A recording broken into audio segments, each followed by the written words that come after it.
سننے کے لیے کان دیے، دیکھنے کے لیے آنکھ عطا کی، سمجھنے کے لیے دماغ اللہ نے دیا، اس کے ساتھ اللہ نے رسولوں کو بھیجا، کتابیں اتاری. اب کوئی کمی رہ گئی ہدایت کے راستے کو دکھانے میں؟ اگر اللہ رسولوں کو نہ بھی بھیجتا تو آپ کی فطرت میں اللہ نے یہ بات رکھ دی ہے کہ آپ کی ذمہ داری ہے خیر اور شر، بھلائی اور برائی، حق اور باطل کے درمیان آپ فرق کریں. من عمل صالحا فلنفسہ ومن اساء فعلیہا.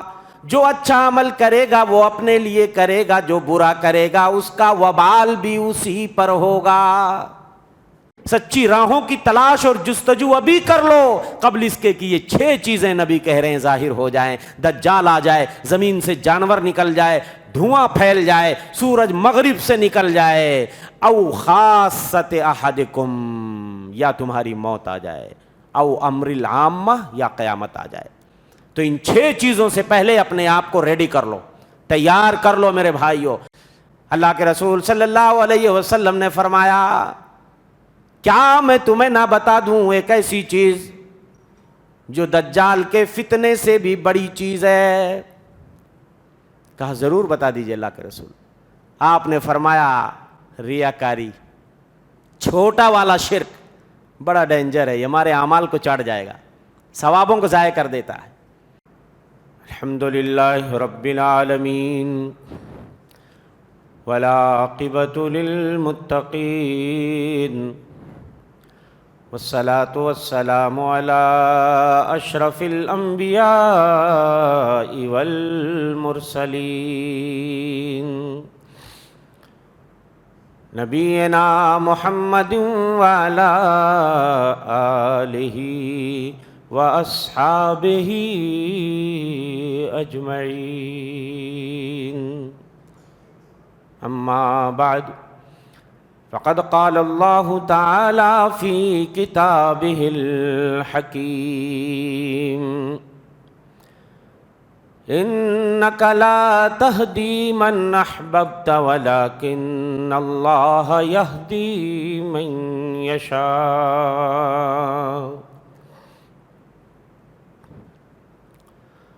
برادران اسلام، پردہ نشین ماں اور بہنوں، نوجوان دوستوں اور ساتھیوں، عزیز بچوں، عنوان ہے عزت اور ذلت کا مالک اللہ ہے، ہدایت اور ضلالت اللہ کے ہاتھ میں ہے.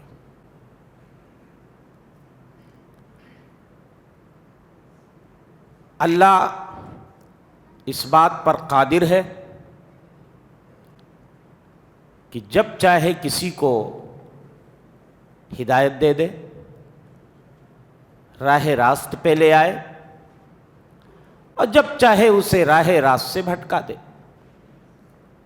اور اسے ہدایت کی دولت سے محروم کر دے. ہر قسم کی ہدایت اللہ کے ہاتھ میں ہے. جسے چاہتا ہے عزت دیتا ہے، جسے چاہتا ہے ذلت دیتا ہے، جسے چاہتا ہے بلندی عطا کرتا ہے، جسے چاہتا ہے پستی عطا کرتا ہے، جسے چاہتا ہے حکومت دیتا ہے، اور جس سے چاہتا ہے جب چاہتا ہے حکومت چھین لیتا ہے. ایک مومن ہونے کے ناطے ہمارا اس بات پر ایمان اور عقیدہ ہونا چاہیے. اور یہ میں نہیں کہہ رہا ہوں، رب ذوالجلال کا کلام کہہ رہا ہے. کئی آیتیں ہیں جو چیخ چیخ کر اعلان کر رہی ہیں کہ ہدایت دینے والا اللہ ہے. ہم پوری رات چیختے رہیں، چلاتے رہیں، صرف ہم آپ کو راستہ دکھا سکتے ہیں لیکن آپ کو ہدایت نہیں دے سکتے. دلوں کو پھیرنے والا وہ اللہ ہے جو عرش پر مستوی ہے. تمام بندوں کے دل اس کی 2 انگلیوں کے بیچ میں. جب چاہتا ہے جس کا دل ٹیڑھا کر دیتا ہے، اور جب چاہتا ہے جس کا دل سیدھا کر دیتا ہے.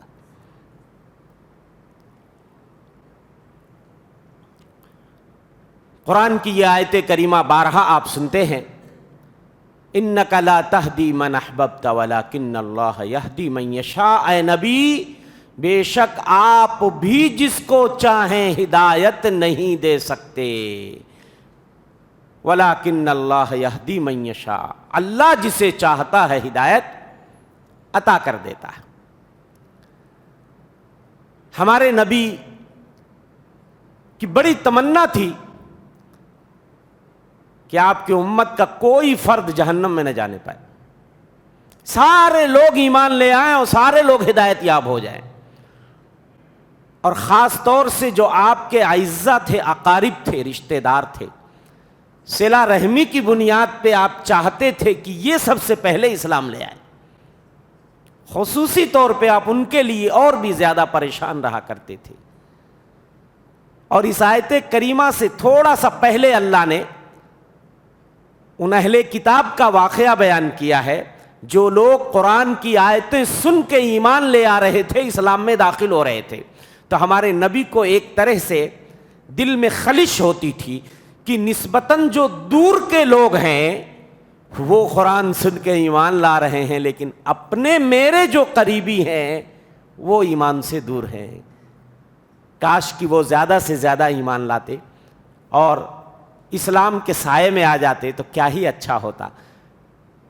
تو اللہ جل شانہ اپنے نبی کو تسلی دیتے ہوئے یہ آیت اتارتا ہے، اے نبی آپ کی دعوت میں کوئی کمی نہیں ہے، آپ کی محنت میں کوئی کمی نہیں ہے، خیر اور بھلائی کی راہیں جتنی بھی ہیں سب آپ لوگوں کے سامنے بیان کر رہے ہیں۔ معاملہ یہ ہے کہ ہدایت کا مالک میں ہوں، ہدایت میرے ہاتھ میں ہے، میں جب چاہوں گا جس کو چاہوں گا دے دوں گا۔ مسئلہ یہ نہیں ہے کہ آپ محنت کم کر رہے ہیں یا آپ کے اندر کوئی کمی ہے، لیکن آپ جنہیں ہدایت دینے کے لیے پریشان ہیں ضروری نہیں ہے کہ انہیں ہدایت مل جائے، وہ میرا کام ہے۔ آپ کا کام کیا ہے؟ پہنچا دینا۔ وما علی الرسول الا البلاغ المبین، رسول کا کام ہے پہنچا دینا۔ لست علیہم بمسیطر، آپ لوگوں کے اوپر نگہبان نہیں ہیں، آپ داروغہ نہیں ہیں کہ زبردستی کسی کو اسلام میں لے آئیں گے۔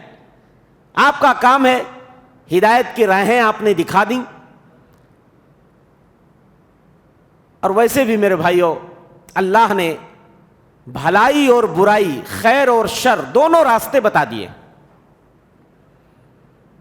اللہ فرماتے ہیں وَهَدَيْنَاهُ النَّجْدَيْنِ، ہم نے دونوں راستوں کی ہدایت کر دی ہے، دونوں راستے واضح کر دیے ہیں۔ یہ اچھائی کا راستہ ہے، یہ برائی کا راستہ ہے۔ اب جو چاہے اچھائی کا راستہ اختیار کرے اور جو چاہے برائی کا راستہ اختیار کرے۔ اور ویسے بھی اللہ نے انسان کو ایسا نہیں کہ صرف آنکھ، کان اور عقل عطا کرنے پہ اکتفا کر دیا، بس سننے کے لیے کان دیے، دیکھنے کے لیے آنکھ عطا کی، سمجھنے کے لیے دماغ اللہ نے دیا، اس کے ساتھ اللہ نے رسولوں کو بھیجا، کتابیں اتاریں۔ اب کوئی کمی رہ گئی ہدایت کے راستے کو دکھانے میں اللہ کی طرف سے یا نبی کی طرف سے؟ کوئی کمی نہیں رہ گئی۔ ارے بھائی عقل بھی ہے، اگر اللہ رسولوں کو نہ بھی بھیجتا تو آپ کی فطرت میں اللہ نے یہ بات رکھ دی ہے کہ آپ کی ذمہ داری ہے خیر اور شر، بھلائی اور برائی، حق اور باطل کے درمیان آپ فرق کریں۔ اللہ نے آپ کو دماغ دیا، آپ کی فطرت میں بھی اللہ نے یہ صلاحیت رکھ دی ہے، اس کے باوجود اللہ نے ایکسٹرا انتظام کر دیا کہ رسولوں کو بھیج دیا، کتابیں اتار دیں۔ اب حق کی راہیں ایک دم روشن ہو گئیں، سورج کی طرح حق کی راہیں روشن ہیں۔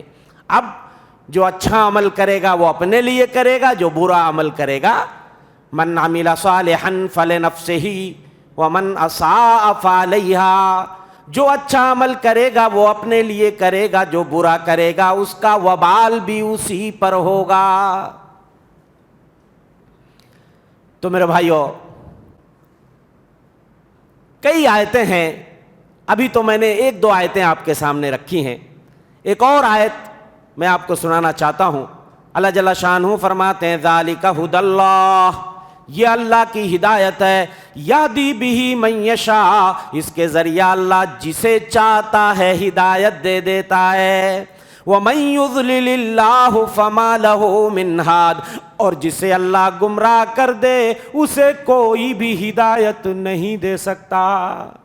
دوسری جگہ اللہ فرماتے ہیں مَن يَشَإِ اللَّهُ يُضْلِلْهُ، جسے اللہ چاہتا ہے ذلیل کر دیتا ہے، گمراہ کر دیتا ہے. وَمَن يَشَأْ يَجْعَلْهُ عَلَى صِرَاطٍ مُسْتَقِيمٍ، اور اللہ جسے چاہتا ہے صراط مستقیم پہ ٹھہرا دیتا ہے. یہ سیدھا راستہ جو جنت کو جانے والا ہے، اللہ تعالیٰ جسے چاہتا ہے اسے صراط مستقیم پہ لا کے کھڑا کر دیتا ہے. اللہ اکبر. اور ایک جگہ اللہ فرماتے ہیں، کتنی آیتیں ہیں، من یہد اللہ فہو المہتدی، جسے اللہ ہدایت دے دے وہی ہدایت یاب ہوگا. ومن یضلل فاولئک ھم الخاسرون، اور جسے اللہ گمراہ کر دے یہی لوگ خسارے والے ہیں، گھاٹے والے ہیں. جمعہ کے خطبے میں آپ اکثر سنتے ہو جب امام ممبر پہ کھڑا ہوتا ہے تو خطبے میں یہ حدیث ضرور سناتا ہے، اور یہ باقاعدہ صحیح مسلم وغیرہ کی حدیث ہے، من یہدہ اللہ فلا مضل لہ، جس کو اللہ ہدایت دے دے اس کو کوئی گمراہ کرنے والا نہیں. ومن یضللہ فلا ہادی لہ، اور جس کو اللہ گمراہ کر دے اس کو کوئی ہدایت دینے والا نہیں، اور جس کو ہدایت دے دے اس کو کوئی گمراہ کرنے والا نہیں. ہر جمعہ کے خطبے میں آپ خطبہ مسنونہ میں یہ ضرور سنتے ہو. تو پتہ یہ چلا کہ عزت، ذلت، بلندی، پستی، ہدایت، ضلالت، سخاوت، شہادت، نیک بختی، بد بختی، یہ ساری چیزیں کس کے ہاتھ میں ہیں؟ اللہ کے ہاتھ میں ہے. اللہ فرماتا ہے انا ہدیناہ السبیل اما شاکرا و اما کفورا، ہم نے بندے کو راستے کی رہنمائی کر دی، سیدھے راستے کی رہنمائی ہم نے کر دی. اب کوئی چاہے تو شکر گزار بن جائے اس راستے پہ چل کے، اور چاہے تو اس راستے سے ہٹ کے ناشکرا بن جائے. اور اللہ چاہتا تو سارے لوگوں کو کیا کر دیتا؟ ہدایت دے دیتا. بھئی اللہ کو کوئی روک سکتا کیا؟ قل فللہ الحجۃ البالغہ فلو شاء لہداکم اجمعین. اگر اللہ چاہتا تو تم سب کو ہدایت دے دیتا، لیکن یہ اللہ کی حکمت ہے کہ وہ سب کو ہدایت نہیں دیتا. سب کو ہدایت چاہتا تو دے دیتا، لیکن اسے پتا ہے کسے دینا ہے اور کسے نہیں دینا ہے. اللہ اکبر. کس کے لیے ہدایت سوٹ کرے گی اور کس کے لیے نہیں سوٹ کرے گی یہ بھی اس کو پتا ہے. تو ہدایت کسے دینی ہے کسے نہیں دینی ہے، کسے راہ راست پہ رکھنا ہے اور کسے بھٹکا دینا ہے. اب بہت سارے لوگ یہاں پر تقدیر کا حوالہ دیتے، کیا بولتے ہیں؟ جب تقدیر میں اللہ نے لکھ دیا ہے تو جب ہدایت ملنی ہوگی تو مل جائے گی. ذرا سن لیجئے غور سے، اس شبہے کا ازالہ کیسے کریں گے؟ اگر کوئی آپ کو یہ دلیل پیش کرے کہ قرآن کی اتنی ساری آیتیں چیخ چیخ کر اعلان کر رہی ہیں ہدایت اللہ کے ہاتھ میں، ہدایت اللہ کے ہاتھ میں. ارے تو جب مرضی ہوگی اللہ دے دے گا ہدایت، ہمیں کیا کرنا ہے؟ ہم بیٹھے ہیں اپنی جگہ پہ. تو کیا اس کا یہ جواب صحیح ہوگا؟ اسے بولو روزی بھی تو اللہ کے ہاتھ میں ہے. تو آپ کہے نہیں اپنے گھر میں بیٹھے رہتے ہیں اور آپ کی روزی آسمان سے آپ کے گھر میں گر جائے. آپ روزی کے لیے نہ جاڑا دیکھتے ہو، نہ گرمی دیکھتے ہو، نہ دھوپ دیکھتے ہو، نہ برسات دیکھتے ہو، آپ بھاگتے ہو. کیوں بھاگتے ہو؟ اور یہ بھی آپ کو پتا نہیں کہ روزی کتنی ملے گی. جب مل جاتی ہے تب آپ جان پاتے ہو. تو ایسے ہی تقدیر کا علم بندے کو اس وقت ہوتا ہے جو چیز مقدر میں ہوتی ہے، جب وہ رونما ہو جاتی ہے تب پتہ چلتا ہے. پہلے سے تو کسی کو معلوم نہیں کہ اس کے قسمت میں کیا لکھا ہے، ہدایت لکھی ہے کہ ضلالت لکھی ہے. پہلے سے معلوم ہوتا ہے؟ نہیں معلوم ہوتا ہے. پہلے سے نہیں معلوم ہوتا کہ آپ کو کتنی روزی ہونی، کتنی روزی ملنی، آپ پہلے محنت کرتے ہو، اسباب اختیار کرتے ہو. تو اسباب اختیار کرنا بندے کے ہاتھ میں ہے، اور ہدایت اور توفیق اللہ کے ہاتھ میں ہے. توفیق اور ہدایت اللہ کے ہاتھ میں. ہمارا کام ہے کہ ہم سبب اختیار کریں. سبب اختیار کرنے سے مراد یہ ہے کہ جو ہدایت کی راہیں ہیں، بھلائی کی راہیں، اس پہ چلو تو پہلے یار. ارے چلو گے نہیں، بیٹھے رہو گے تو ہدایت کیسے ملے گی؟ پہلے آپ کو ہدایت کی راہوں پہ چلنا پڑے گا. جیسے آپ روزی کے لیے گھر سے نکلتے ہو، دوڑتے ہو، بھاگتے ہو، تب جا کے کہیں آپ کو روزی ملتی ہے. آدمی بیمار ہوتا ہے، ڈاکٹر کے پاس جاتا ہے، دوائی کے لیے کوشش کرتا ہے، محنت کرتا ہے، اچھے ڈاکٹر کے پاس جاتا ہے. کیوں نہیں وہ بیٹھا رہتا ہے یہ تقدیر کا حوالہ دے کر کے کہ مقدر میں ہوگا، لکھا ہوگا تو مجھے شفا مل جائے گی، میں ٹھیک ہو جاؤں گا. کیوں آپ ڈاکٹر کے چکر لگاتے ہو اور دوائی کے چکر میں پڑتے ہو؟ تو میرے بھائیو، اللہ نے دونوں راستے دکھا دیے ہیں. اب ان راستوں پہ چلنا یہ ہماری اور آپ کی ذمہ داری ہے. صحیح اور سچے راستے کو ڈھونڈنا یہ ہماری ذمہ داری ہے. اور جب ہم کوشش کریں گے تو اللہ تعالی ضرور ہمیں ہدایت دے گا. کبھی کبھی انسان کی زندگی میں کوئی ایسا حادثہ رونما ہو جاتا ہے،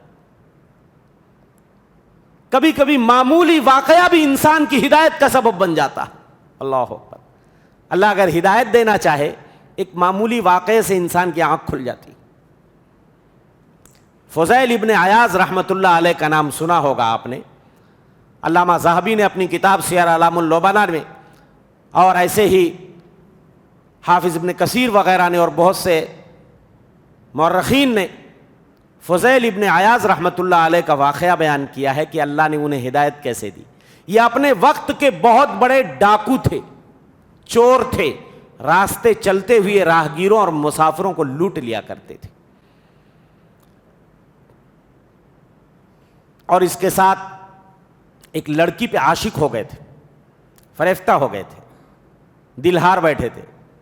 ایک بار اس لڑکی سے ملنے کے لیے دیوار پہ چڑھ کر کے اس کے گھر میں کودنے کی کوشش کر رہے ہیں. کسی قرآن پڑھنے والے کی آواز کانوں سے ٹکراتی ہے، قرآن کی آیت کریمہ، الم یأن للذین آمنوا ان تخشع قلوبہم لذکر اللہ. کیا ایمان والوں کے لیے یہ وہ وقت نہیں آیا کہ ان کے دل اللہ کے ذکر سے دھڑک جائیں؟ فوراً دیوار سے نیچے کوداتے، کہتے ہیں بلا وربک دعانا، ہاں میرے پروردگار وہ وقت آ گیا ہے، وہ وقت آ گیا ہے کہ سینوں میں دل دھڑک جائیں تیرے ذکر سے. اور اس کے بعد وہاں سے بھاگتے ہیں، جا کر کے ایک ویرانے میں، ایک جنگل میں پناہ لیتے ہیں. جبکہ یہ ان کا ایریا تھا، اس علاقے میں ان کی دہشت تھی، ان کے نام سے لوگ رات میں سفر نہیں کرتے تھے. گئے وہاں، چھپ کے بیٹھ گئے، سوچنے لگے کہ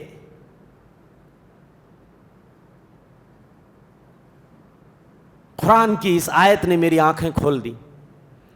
قریب میں کچھ مسافر ٹھہرے ہوئے تھے، پڑاؤ ڈالے ہوئے تھے، اور آپس میں باتیں کر رہے تھے. ان کو دیکھ نہیں رہے تھے اور یہ ان کی باتیں سن رہے تھے. مسافر آپس میں بات کر رہے تھے. کوئی کہہ رہا تھا کہ چلو اپنا سفر جاری رکھتے ہیں، آگے چلتے ہیں. تو دوسرا کہہ رہا تھا نہیں تمہیں پتہ نہیں یہ کس کا ایریا ہے؟ یہ فضیل بن عیاض ڈاکو کا ایریا ہے، یہاں پہ رات میں سفر کرنا یہ قابل اطمینان نہیں ہے، کبھی بھی وہ ہمیں لوٹ سکتا ہے، اس لیے یہیں ٹھہرے رہو، صبح ہوگی تو ہم اپنی منزل کی طرف رواں ہوں گے. اللہ اکبر. فوراً آنکھوں سے آنسو جاری ہو جاتے ہیں اور وہیں توبہ کرتے ہیں کہ میں راتوں میں اللہ کی معصیت کرتا ہوں، جاگ کر کے اللہ کی نافرمانی کرتا ہوں، اور اللہ کے کتنے نیک بندے ہیں جو میری وجہ سے راتوں میں سفر نہیں کر پاتے ہیں. اے اللہ تو میری توبہ کو قبول کر لے. میں یہ نذر مانتا ہوں کہ میں خانہ کعبہ کی خدمت کے لیے اپنے آپ کو وقف کر دوں گا.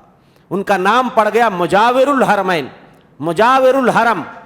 حرم کے مجاور ہو گئے اور حرم کے خادم بن گئے، پوری زندگی حرم کی خدمت میں گزار دی.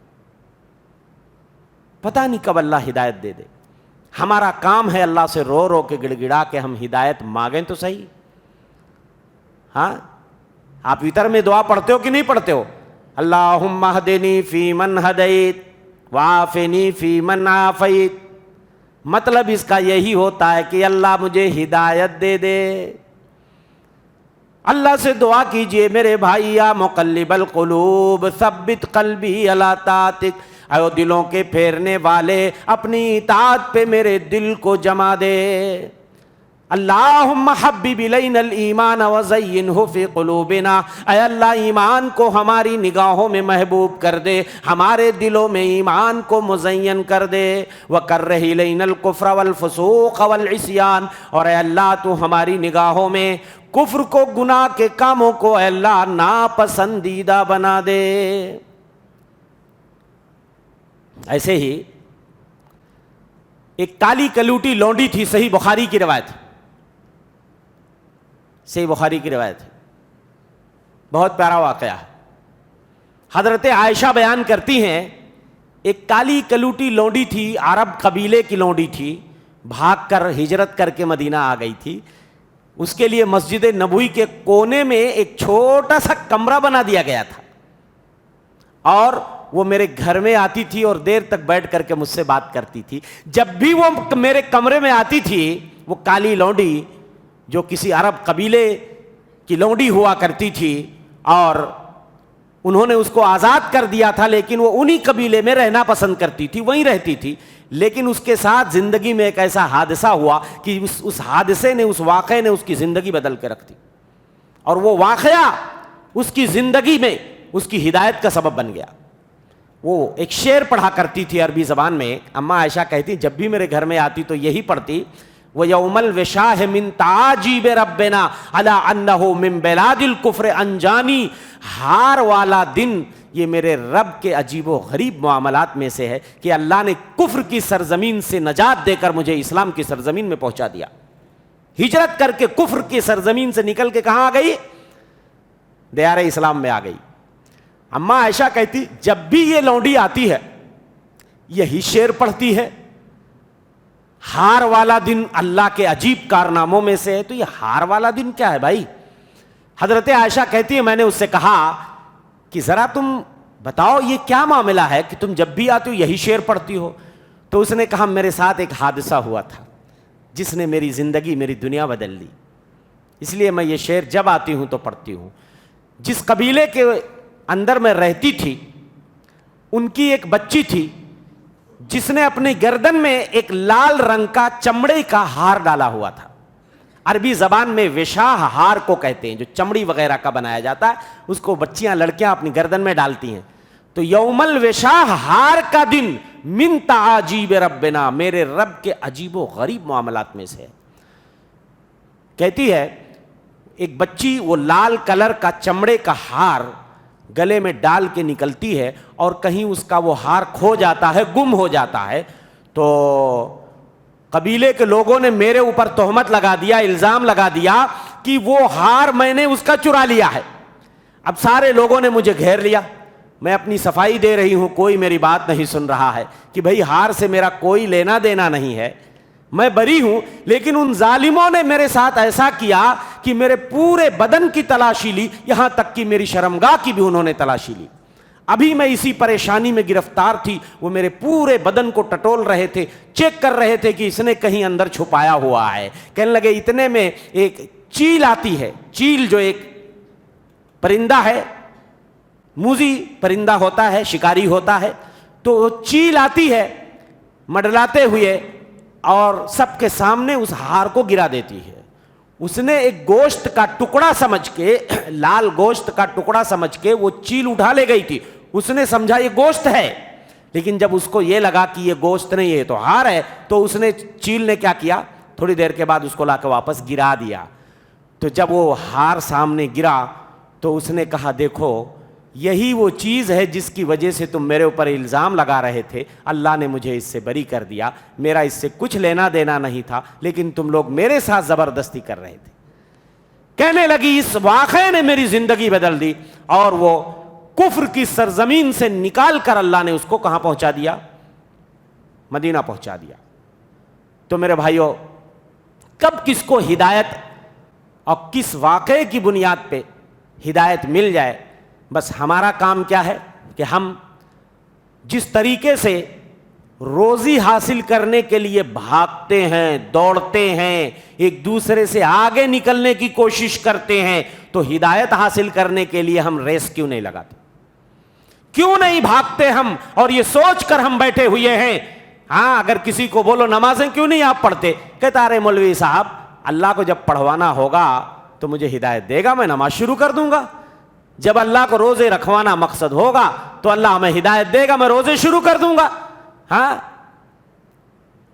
تو آدمی روزی کے لیے جس طریقے سے بھاگتا ہے, ایسے ہدایت کی راہوں پر چلنے کے لیے, خیر اور بھلائی کے کاموں کی طرف بھی انسان کو دوڑ لگانی چاہیے, بھاگنا چاہیے, کوشش کرنی چاہیے میرے بھائیوں. اس لیے کہ مومنوں کی صفت اللہ بتا رہے ہیں, السابقون السابقون اولئک هم المقربون.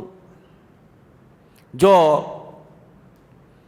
سبقت لے جانے والے ہوتے ہیں وہی لوگ دوڑنے والے ہوتے ہیں, اور وہی لوگ اللہ کے نزدیک ہوتے ہیں. جو خیر اور بھلائی کے کاموں کی طرف ایک دوسرے سے بڑھنے والے ہوتے ہیں وہی لوگ اللہ کے قریب ہوتے ہیں. فی جنات النعیم, نعمتوں بھری جنت میں ہوتے ہیں.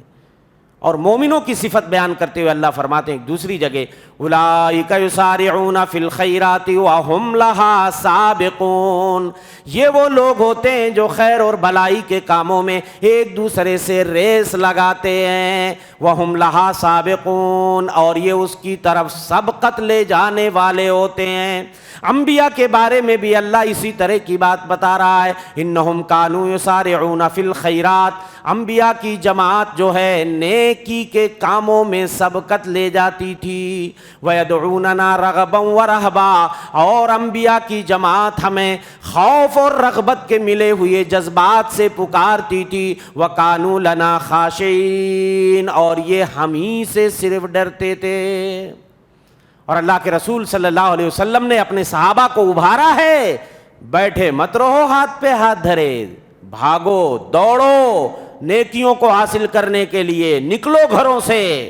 بادروا بالاعمال فتنا, قبل اس کے کہ فتنے تمہیں آ کے پکڑ لے, اچھے اچھے اعمال کر کے ایک دوسرے سے آگے نکلنے کی کوشش کرو.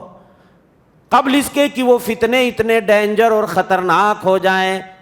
کقطع اللیل المظلم, رات کے تاریک ٹکڑوں کی طرح, تاریک رات کے ٹکڑوں کی طرح وہ فتنے اتنے خطرناک ہوں گے میرے بھائیو. یصبح الرجل فیہا مومنا ویمسی کافرا, آدمی صبح کو مومن ہوگا, شام کو کافر ہوگا, شام کو مومن ہوگا, صبح کو کافر ہوگا. یبیع دینہ بعرض من الدنیا, معمولی کوڑی میں دین کو بیچ دے گا. تو اللہ کے رسول صلی اللہ علیہ وسلم اپنے صحابہ کو درس دیتے تھے, سبقت لے جاؤ, ریس لگاؤ بھلائی کے کاموں میں, نیکی کے کاموں میں. دوسری روایت میں فرمایا بادروا بالاعمال الستہ, الدجال والدخان والدابۃ وطلوع الشمس من مغربها وامر العامۃ وخاصۃ احدکم. اے لوگو, 6 چیزوں کے ظاہر ہونے سے پہلے تم اچھے اچھے اعمال کر کے آگے نکل جاؤ. 6 چیزیں قبل اس کے کہ ظاہر ہو جائیں, قبل اس کے کہ دجال آ جائے, قبل اس کے کہ دجال آ جائے. تمہیں کیا پتا دجال کیا ہے؟ معمولی سمجھتے ہو دجال کے فتنے کو میرے بھائیو؟ ہاں, آسان کہنا بہت ہے, لیکن دجال کا فتنہ اس روئے زمین پر نبی فرماتے ہیں, اس روئے زمین پر سب سے بڑا فتنہ اگر کوئی ہے تو وہ دجال کا فتنہ ہے. ہر نبی نے دجال کے فتنے سے ڈرایا ہے, میں بھی ڈرا رہا ہوں, لیکن جو چیز میں بتا رہا ہوں کسی نبی نے نہیں بتایا. اس کے ایک آنکھ کا کانا ہوگا اور اس کے ماتھے پہ کافر لکھا ہوگا, لیکن صرف مومن پڑھ سکے گا. پی ایچ ڈی کر کے کوئی آ جائے, ایمان نہیں ہوگا سینے میں, تو وہ کافر صرف جو ہوگا نہیں پڑھ پائے گا, نہیں پڑھ پائے گا. اتنا خطرناک فتنہ ہوگا میرے بھائیوں.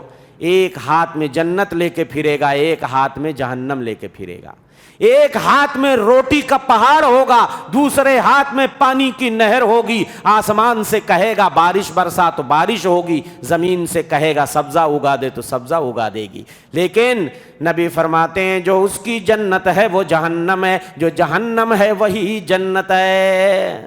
اس کی جنت پہ نہ مرنا، اس کی جنت میں جو گیا وہ سمجھو جہنم میں گیا، اور جو جہنم میں گیا وہ سمجھو جنت میں گیا۔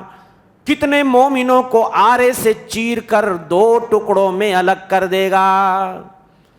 تمہارے مرے ہوئے جو باپ دادا فیملی کے سینکڑوں سال پہلے مر گئے، اگر تم ان کو بھی بولو گے زندہ کرنے کے لیے تو زندہ کر دے گا۔ یہ فتنہ ہوگا اتنا بڑا، ہاں، کہ آدمی دھوکہ کھا جائے گا۔ تو میرے بھائیو، قبل اس کے کہ دجال کا فتنہ رونما ہو جائے، قبل اس کے کہ وہ جانور نکل آئے جس کے بارے میں آپ کو پہلے بھی بتا چکا ہوں کہ اتنا خطرناک جانور ہوگا جو قیامت سے بالکل قریب نکلے گا اور لوگوں کے ماتھے پہ نشان لگاتا جائے گا، ہادہ مومن ہادہ کافر، یہ مومن یہ کافر، یہ مومن یہ کافر۔ کیا تم انتظار کرتے ہو کہ وہ جانور نکالوں میں؟ اللہ فرما رہے ہیں، نبی فرما رہے ہیں، وہ لوگوں اچھے اچھے اعمال کر کے تم آگے نکل جاؤ، ان فتنوں کو پیچھے چھوڑ دو، قبل اس کے کہ دجال آ جائے تمہیں موقع نہیں ملے گا توبہ کے لیے۔ ہدایت کے جب دروازے بند ہونے لگیں گے، اس وقت جب آنکھ تمہاری کھلے گی تو بہت دیر ہو چکی ہوگی۔ ابھی خوشحالی ہے، ابھی نعمت ہے، ابھی کر لو توبہ۔ ایسے فتنے جب رونما ہوں گے نا تو انسان اتنا بزی ہو جائے گا اور اتنا پریشانیوں میں آ جائے گا کہ مجھے کچھ سجھائی نہیں دے گا، وہ جانور نکل آئے گا۔ قبل اس کے کہ دھواں نکل آئے، ایسا دھواں، زمین میں بھی دھواں ہوگا، آسمان میں بھی دھواں ہوگا۔ اور میرے بھائیو، کیا تم ہاتھ پہ ہاتھ دھرے بیٹھے ہو؟ کیا انتظار کر رہے ہو؟ نبی فرماتے ہیں وَطُلُوعُ الشَّمْسِ مِن مَغْرِبِهَا، کیا تم انتظار کر رہے ہو کہ سورج مشرق کے بجائے مغرب سے نکل جائے تب توبہ کرو گے؟ تب تم ہدایت کی کوشش کرو گے؟ کب کرو گے؟ ابھی کر لو، ابھی صحت ہے، جوانی ہے، طاقت ہے، آسانیاں ہیں، خوشحالیاں ہیں، نعمتیں ہیں، فراغت ہے تمہارے پاس، قبل اس کے کہ تم مشغول ہو جاؤ، قبل اس کے کہ تمہاری صحت چھن جائے، قبل اس کے کہ تمہاری زندگی چھن جائے۔ میرے بھائیو، قبل اس کے کہ یہ روح آ کے حلق میں اٹک جائے، اس وقت توبہ کا دروازہ بند ہو جاتا ہے۔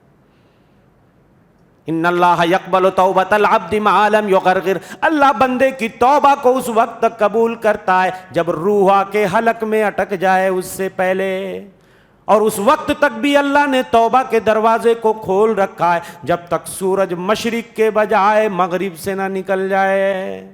لیکن میرے بھائیو، جب بڑے بڑے فتنے رونما ہونے لگیں گے، حالات اتنے بگڑ جائیں گے، آدمی کو کچھ سجھائی نہیں دے گا۔ اسی لیے نبی نے فتنوں کو تاریک رات کے ٹکڑوں سے تشبیہ دی ہے، تاریک رات کے ٹکڑوں سے۔ صحیح بخاری کتاب الفتن کی جو حدیث سنایا ہوں آپ کو، بادروا بالاعمال فتنا کقطع اللیل المظلم، کچھ سجھائی نہیں دے گا، ہاتھ بھی دیکھنا چاہو گے نا دکھائی نہیں دے گا، کہاں سیدھا راستہ ہے نہیں پتا چلے گا، کدھر جانا ہے نہیں پتا چلے گا۔ ابھی اجالا ہے، ابھی آسانی کا زمانہ ہے، تلاش لو سیدھی راہوں کو، سچے راہوں پہ، سچی راہوں کی تلاش اور جستجو ابھی کر لو، قبل اس کے کہ یہ 6 چیزیں نبی کہہ رہے ہیں ظاہر ہو جائیں۔ دجال آ جائے، زمین سے جانور نکل جائے، دھواں پھیل جائے، سورج مغرب سے نکل جائے، او خاصت احدکم، یا تمہاری موت آ جائے،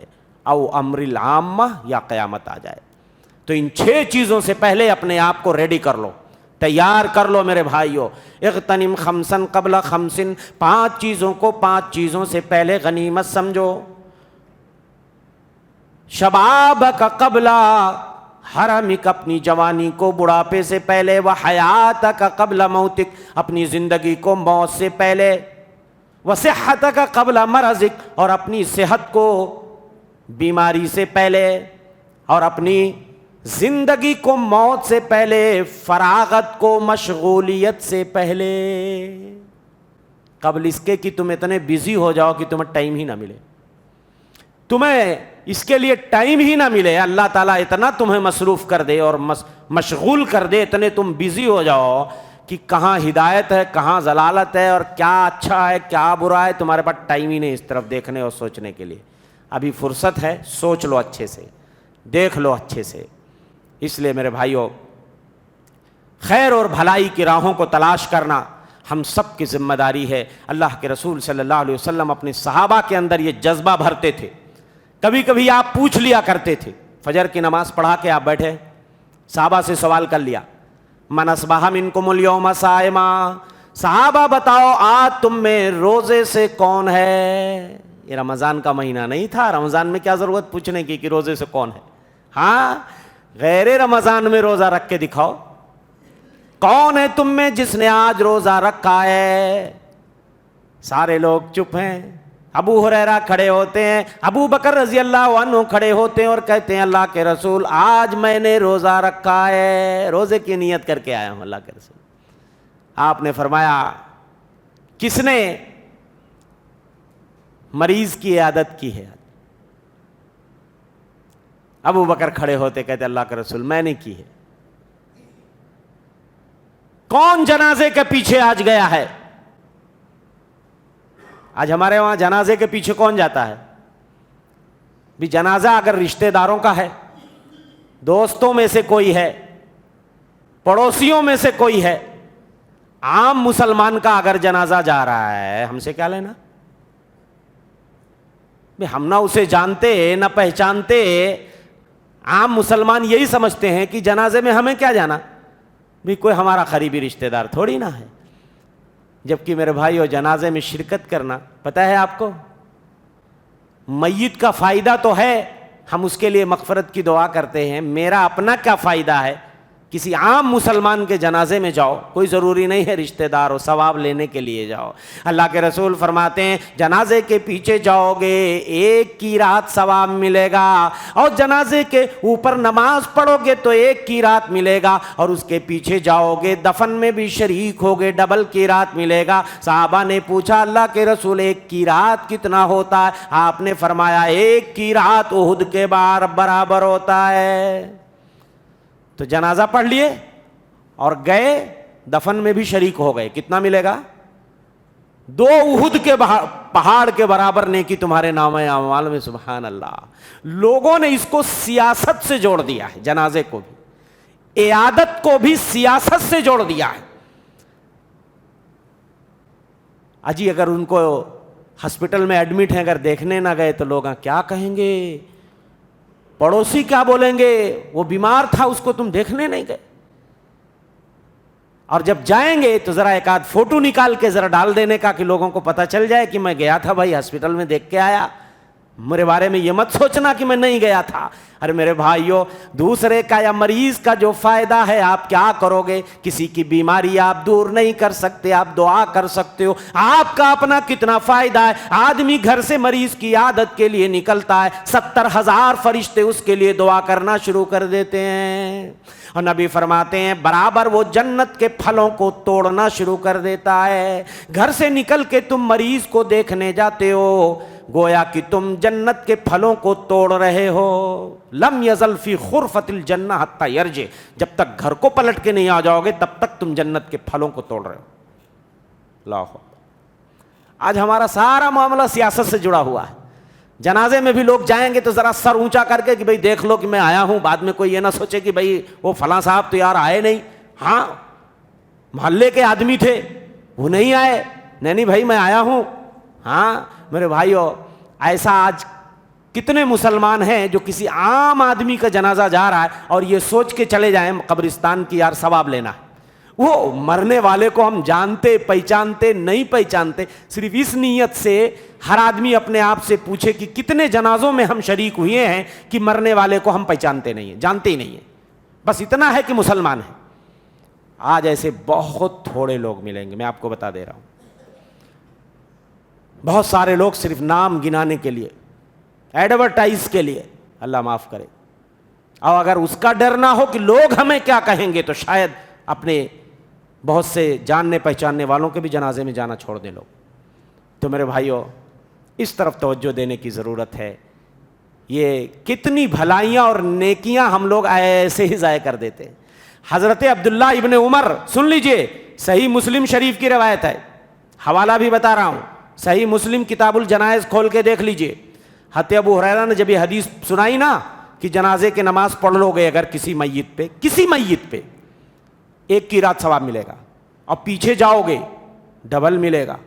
حضرت عبداللہ ابن عمر چونک گئے، کہنے لگے ابو ہریرہ کچھ ثواب زیادہ بتا رہے ہیں، لگتا ہے ڈھنگ سے سنے نہیں نبی سے. اب حضرت عبداللہ ابن عمر کا معمول یہ تھا کہ جنازہ پڑھ تو لیتے تھے بٹ پیچھے نہیں جاتے تھے، دفن میں بہت کم جاتے تھے، واپس آ جاتے تھے. جب ابو ہریرہ نے یہ حدیث بیان کی تو عبداللہ ابن عمر پریشان ہو گئے. ایک آدمی کو بھیجا اماں عائشہ کے گھر، جاؤ اماں سے پوچھ کے آؤ ابو ہریرہ نے حدیث صحیح بتائی ہے یا نہیں، مجھے ذرا ڈاؤٹ لگ رہا ہے، شاید ابو ہریرہ نہیں سن سکے.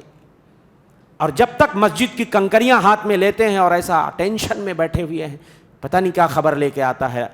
جب وہ آدمی آتا ہے کہتا ہے ابو ہریرہ جو بتا رہے ہیں ٹھیک بتا رہے ہیں، اماں نے کہا ہے ایسے ہی نبی نے حدیث بیان کی ہے. حضرت عبداللہ ابن عمر میرے بھائی اتنا پریشان ہو گئے. یہ وہ لوگ تھے جو خیر اور بھلائی کے لیے اتنا پریشان، اتنے ٹینشن میں آ جاتے تھے، اتنا ٹینشن میں آ جاتے تھے، کنکریوں کو اٹھا کے پھینک دیا. کہنے لگے لقد فرطنا فی قراریط کثیرا، ہائے میں نے کتنی قیراطیں اپنی زندگی میں ضائع کر دیں، کتنے احد پہاڑ نیکیوں کے مجھ سے چھوٹ گئے. کاش کی یہ حدیث میں پہلے سن لیتا تو یہ نیکیاں میری ضائع نہ ہوتی. آج ہم بھی تو سنتے ہیں اس طرح کی حدیثیں اور ہماری بھی نیکیاں ضائع ہو رہی ہیں، ہمیں ٹینشن نہیں ہو رہا ہے، اس لیے کہ ہم بڑے آرام سے بیٹھنے والے لوگ ہیں، ہمیں ذرا ٹینشن نہیں لیتے زیادہ. ہاں چھوٹ رہی ہیں تو چھوٹنے دو. تو جب حضرت ہر بار ابو بکر کھڑے ہو رہے ہیں، کون روزے سے ہے؟ میں ہوں. کون جنازے کے پیچھے گیا؟ میں گیا. کس نے مریض کی عیادت کی؟ میں نے کی. کس نے مسکین کو کھانا کھلایا؟ میں نے کھلایا. حضرت کائنات کے امام مدنی سردار فرماتے ہیں مجتمعنا فی امرئن قط الا دخل الجنہ. یہ اتنی خصلتیں اور عادتیں کسی مسلمان میں جمع ہو جائیں اکٹھی، وہ جنت میں جائے گا. اتنی نیکیاں اور بھلائیاں اگر کسی مسلمان میں جمع ہو جائے نا، ایک دن میں اگر اتنے سارے کام ہم لوگ کر لیں تو ہمارے نبی بشارت کیا دے رہے ہیں؟ جنت کا راستہ آسان ہو جائے گا. میرے بھائیو، ایک بار حضرت عمر اپنے صحابہ کے ساتھ بیٹھے ہوئے ہیں، ذرا صحابہ کا جوش اور جذبہ، سبحان اللہ. حضرت عمر اپنے دوستوں کے ساتھ بیٹھے، ہم لوگ بھی تو بیٹھتے نا اپنے دوستوں کے ساتھ گپ شپ لگاتے ہیں، لیکن ان کی مجلسیں سبحان اللہ اللہ کے ذکر سے معمور ہوتی تھیں. ان کی مجلسیں سبحان اللہ قیامت کا ذکر ان کی مجلسوں میں ہوتا تھا، دجال کا ذکر ان کی مجلسوں میں ہوتا تھا. بعض سلف کے بعض صحابہ کے بارے میں آتا ہے اپنے دوستوں سے کہتے تھے ہاتھ پکڑ کر کے ہلما نجلس بنا نومن ساعہ، او میرے دوست آؤ تھوڑی دیر بیٹھتے ہیں، آؤ ایمان کی باتیں کرتے ہیں. ایسی کوئی بات ہم کریں جس سے ایمان بڑھ جائے. صحابہ کا ایمان سبحان اللہ اس کے بعد بھی بڑھانے کی فکر میں اپنے دوستوں کو بلا کے پکڑ کے بٹھاتے تھے. ہم لوگ کس کو بلاتے؟ آؤ نا ذرا جی، ذرا بور ہو رہے ہیں، ذرا بیٹھو یار، کچھ ہنسیں، کوئی قصہ، کوئی کہانی، کوئی دل لگی کی باتیں، ذرا کچھ بات کرو یار، ذرا ٹینشن ہو رہا ہے. اور وہ اپنی محفلوں میں ایک بار صحابہ بیٹھ کے دجال کا ذکر کر رہے ہیں. دجال آئے گا تو کیا ہوگا، کیسے اس سے نپٹنا ہے، اس کے فتنے کو ہم کیسے فیس کریں گے. اللہ کے رسول صلی اللہ علیہ وسلم آ گئے. صحابہ کیا کر رہے ہو؟ کہنے لگے اللہ کے رسول دجال کا سوچ کے بڑا پریشان ہیں ہم لوگ، وہ سوچ رہے ہیں کہ دجال آئے گا تو کیا ہوگا، کیسے فیس کریں گے ہم لوگ اس کو. اللہ کے رسول صلی اللہ علیہ وسلم نے فرمایا کیا میں تمہیں نہ بتا دوں ایک ایسی چیز جو دجال کے فتنے سے بھی بڑی چیز ہے. کہا ضرور بتا دیجئے اللہ کے رسول. آپ نے فرمایا ریاکاری، چھوٹا والا شرک بڑا ڈینجر ہے، یہ ہمارے اعمال کو چاٹ جائے گا، ثوابوں کو ضائع کر دیتا ہے. تو صحابہ اپنی محفلوں میں قیامت کا ذکر کرتے تھے، دجال کا ذکر کرتے تھے، وہی چیزیں جو ہماری محفلوں میں بیان ہو رہی ہیں لیکن ہمیں فکر نہیں ہو رہی. آج اگر کہیں دوستوں کی محفل جمی ہے، کہے لگ رہے ہیں، ٹھاکے لگ رہے ہیں، اب کوئی اگر نیک بندہ آ جائے اب کوئی ایسی بات چھیڑ دے، قیامت کا ذکر چھیڑ دے یا ایمان کی بات، جہنم کی بات، تو لوگ کہیں گے یار اچھی خاصی محفل جمی ہوئی تھی، دوستوں کی گپ شپ لگا رہے تھے، تو کہاں سے آ گیا یار یہ سب جہنم وہنم لے کے بیٹھ گیا؟ ہاں یہ قیامت ویامت کہاں سے تو لے کے آ گیا جی، ہمارا دل ذرا ایسا ہو رہا ہے، ہاں بعد میں یہ سب باتیں کریں گے۔ تو یہ فرق ہے ہماری مجلسوں میں اور ان کی مجلسوں میں، اور ہماری نیتوں میں اور ان کی نیتوں میں، ہماری ہمتوں میں ان کی ہمتوں میں۔ کیا ہمت اللہ نے انہیں عطا کی تھی، خیر اور بھلائی کی طرف کیسے لپکنے والے تھے میرے بھائیوں، کہ میں ایک بہت پیارا واقعہ آپ کو بیان کرنا چاہتا ہوں، بہت پیارا واقعہ، اور یہ واقعہ بھی صحیح حدیث کی کتابوں میں آپ کو ملے گا۔ ایک بار اللہ کے رسول صلی اللہ علیہ وسلم ایک دیہاتی کے وہاں تشریف لے جاتے ہیں۔ دیہاتی بڑی عزت کرتا ہے، مہمان نوازی ہمارے نبی کی کرتا ہے، اللہ کے رسول صلی اللہ علیہ وسلم بڑے متاثر ہوتے، دیہاتی نے بڑی عزت کی۔ دیہاتی کو آپ بلاتے ہیں، او دیہاتی کچھ مانگنا ہے تو مانگ لے مجھ سے، کوئی تیری ضرورت ہو سل حاجت کا، کوئی ضرورت ہو تو میرے سامنے بیان کر، تیری حاجت انشاءاللہ آج ہم پوری کریں گے۔ مگر میرے بھائیوں دیہاتی سمجھ نہ سکا، کائنات کے امام مدنی سردار یہ بات کہہ رہے ہیں، لاؤ کوئی ایسی چیز مانگ لوں جس میں دین دنیا دونوں کی بھلائی ہو۔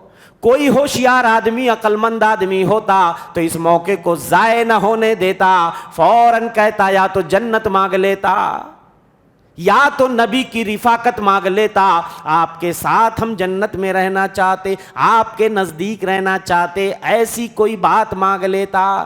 مگر وہ دیہاتی بھی عجیب تھا، کہنے لگا اللہ کے رسول ایک اونٹنی چاہیے سواری کے لیے، چند بکریاں چاہیے جس سے میرے بچے اس کا دودھ پئیں۔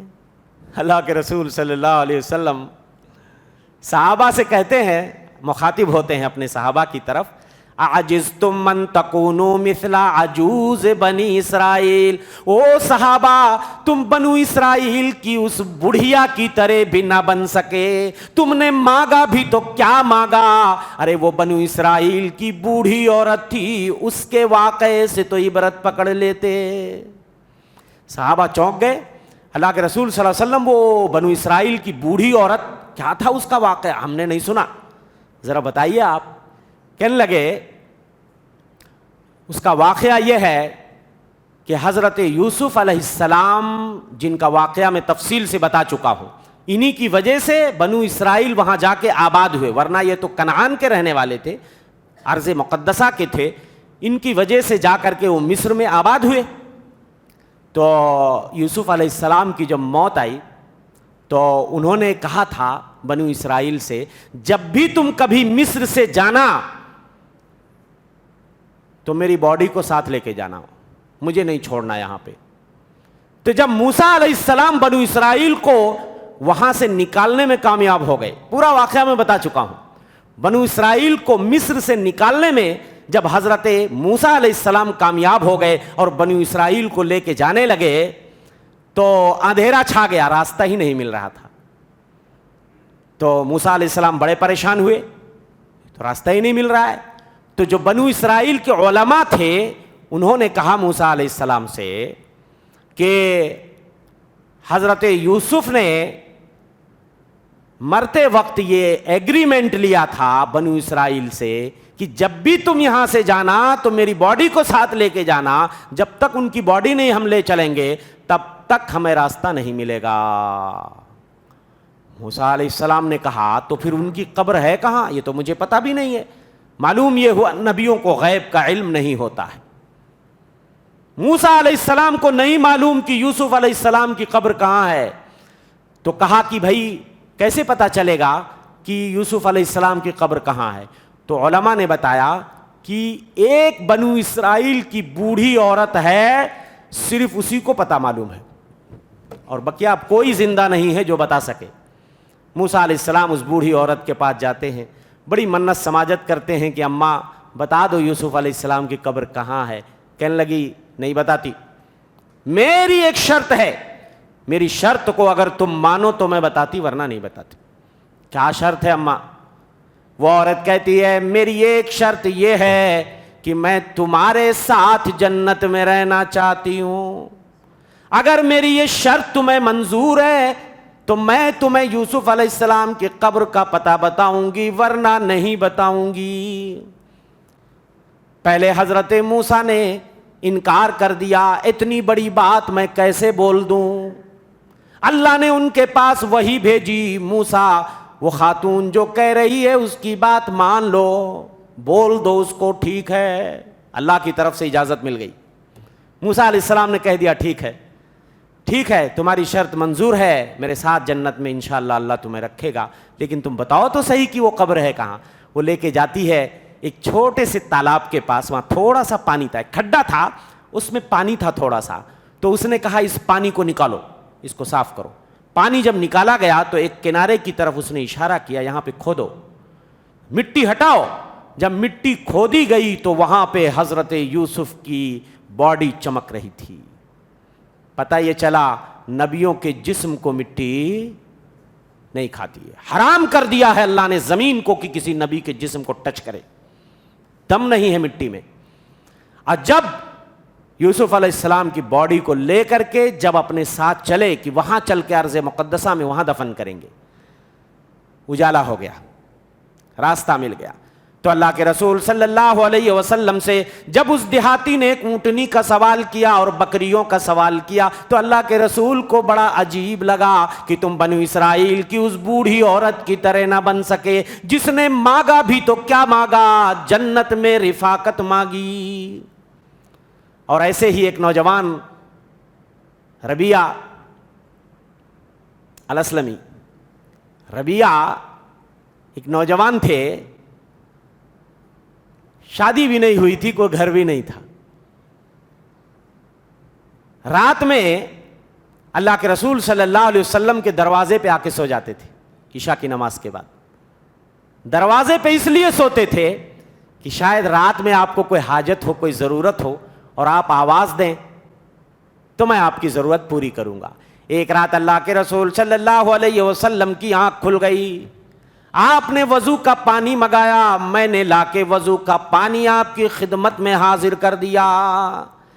اللہ کے رسول اس دن کچھ موڈ میں تھے. یہ نوجوان جو شادی بھی نہیں ہوئی ہے, بیچارے کا کوئی گھر نہیں, کوئی مستقل ٹھکانہ نہیں, مسجد ہی اس کا گھر ہے, دن میں مسجد میں رہتا ہے, قرآن سیکھتا ہے, دین کا علم سیکھتا ہے, رات کو آ کے میرے دروازے پہ سو جاتا ہے. آج دریائے رحمت جوش میں ہے, اللہ کے رسول پوچھ رہے ہیں سلی حاجتک یا ربیعہ, ربیعہ کوئی ضرورت ہے, کوئی کچھ مانگنا ہے تو مانگ لو. آج کے کسی نوجوان کو بول دو کہ جو تجھے مانگنا ہے مانگ لے, آج میں تیری فرمائش پوری کر دوں گا. کہے گا ایک, پہلے بولے گا ایک لیپ ٹاپ ہونا, ایک آئی فون ہونا, اور کوئی بڑا آدمی اگر بول دے آفر کر دے تو بولے گا ایک بڑھیا بائک ہونا. ہاں یہی مانگے گا نا. اور ایک نوجوان کیا مانگے گا؟ مگر وہ نوجوان کہتے میرے بھی دل میں آیا کہ لاؤ دنیا کی کوئی چیز مانگ لوں.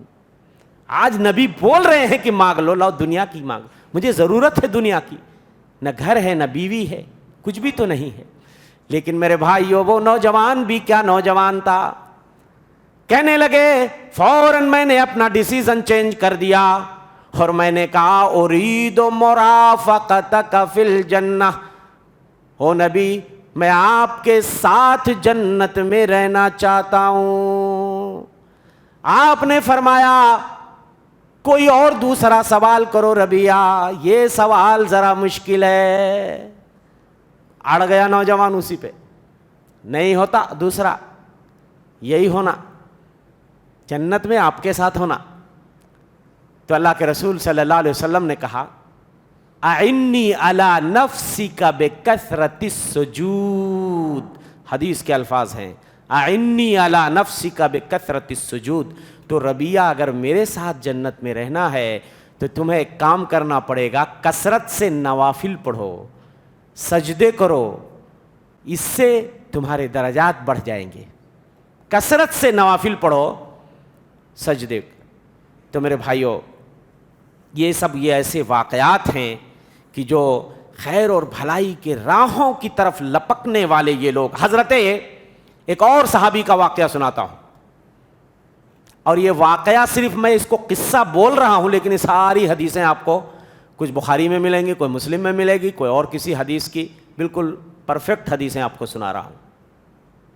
حضرت ثابت بن الدحداح الانصاری رضی اللہ عنہ, جن کی کنیت تھی ابو الدحداح الانصاری رضی اللہ عنہ, سنا ہے نام آپ نے؟ ابو الدحداح الانصاری, جن کا نام ثابت بن الدحداح الانصاری تھا. صحیح مسلم میں بھی روایت مختصر موجود ہے اور دوسری حدیث کی کتابوں میں تفصیل کے ساتھ. مدینے میں ایک بچہ تھا, یتیم بچہ, اس کا ایک باغ تھا. وہ اپنی باغ کے چاروں طرف چہار دیواری, باؤنڈری سمجھتے, جو باغ کے ارد گرد باؤنڈری بنائی جاتی ہے, وہ دیوار بنا رہا تھا. تو اس کی دیوار ٹیڑھی ہو جا رہی تھی, پڑوسی کا ایک پیڑ اس کی دیوار میں آ کے ٹچ ہو رہی تھی, تو اس کی دیوار ٹیڑھی ہو جا رہی تھی. تو اس نے ریکویسٹ کیا پڑوسیوں, جن کا نام ابو لبابہ بتایا جاتا ہے, کہ وہ پیڑ جو ہے ابو لبابہ کا تھا رضی اللہ عنہ.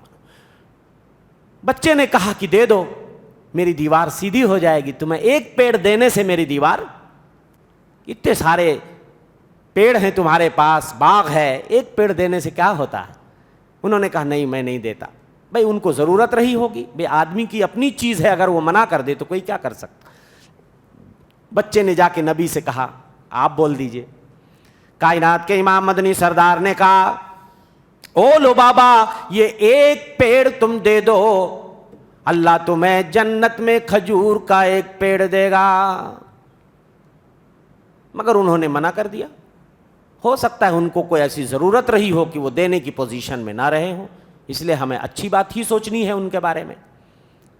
یہ بات حضرت ثابت بن الدحداح ابو الدحداح رضی اللہ عنہ سن رہے تھے کہ ایک پیڑ اگر دے دو تو اللہ جنت میں تمہیں کھجور کا ایک پیڑ دے گا. فوراً اللہ کے رسول صلی اللہ علیہ وسلم کے پاس آتے ہیں. اللہ کے رسول صلی اللہ علیہ وسلم, اگر یہ پیڑ خرید کر میں اس بچے کو دے دوں تو کیا اللہ مجھے بھی جنت میں کھجور کا پیڑ دے گا؟ آپ نے کہا بے شک دے گا. انہوں نے کہا اللہ کے رسول صلی اللہ علیہ وسلم میرا ایک باغ ہے. ابو لبابہ سے کہتے ہیں میرا کھجوروں سے بھرا ہوا ایک باغ ہے, میں پورا باغ تمہیں دیتا ہوں, بس یہ ایک پیڑ مجھے دے دو.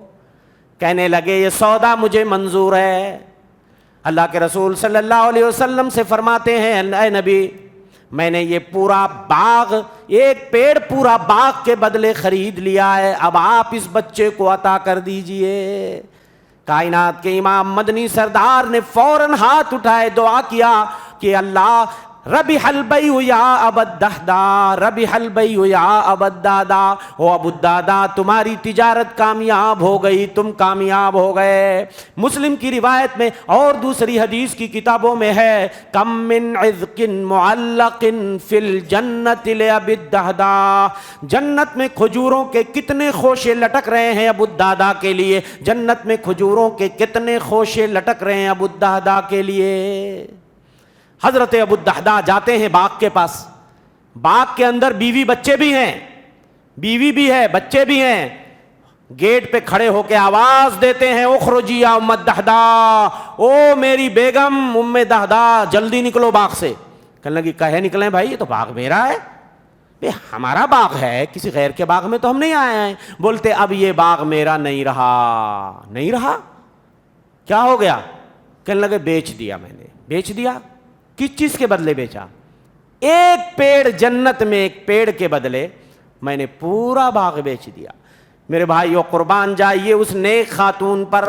آج کی کوئی عورت ہوتی تو اپنے شوہر کو 100 گالیاں سناتی. ایک ہی تو باغ تھا, بچوں کا گزارا بھی اسی پہ ہوتا تھا.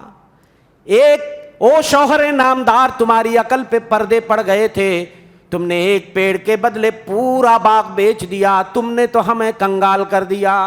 ایک دکان اگر مارکیٹ میں آپ کی چل رہی ہو اور آپ اللہ کی راہ میں اس پوری دکان کو اٹھا دیں, پوری دکان صدقہ کر کے آپ کو بیوی کو سناؤ